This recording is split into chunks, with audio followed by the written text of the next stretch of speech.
নমস্কার বন্ধুরা, আমি বলুন, আপনারা দেখছেন গ্রিন ভিউ গার্ডেন। আজ আমি আপনাদের গাছের একটা টিপস আপনাদের শেয়ার করব। আপনারা কখন গাছে টবে রিপোর্ট করবেন সেটা কিভাবে বুঝবেন। খুব একটা সহজ একটা কথা বলবো, সেটা দেখালেই কিন্তু আপনারা বুঝতে পারবেন যে হ্যাঁ, এইটা কিন্তু করা উচিত। এই গাছটা দেখুন, একটা ক্যাকটাস আছে ট্রাইকোসেরাস। তো এখানে দেখুন শিকড় বেরিয়ে এসছে।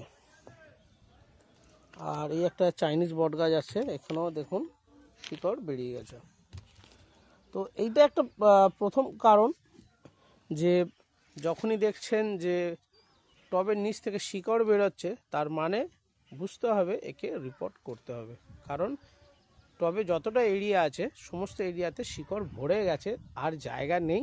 সেই কারণে সে ড্রেনেজ যে হোলটা আছে সেখান থেকে ও বেরিয়ে যেতে চাইছে। তো আশা করব এই টিপসটা আপনাদের কাজে লাগবে। আপনাদের যদি মনে হয় যে হ্যাঁ এটা ঠিক, তো অবশ্যই চ্যানেলকে সাবস্ক্রাইব করুন, শেয়ার করবেন আমার চ্যানেলকে।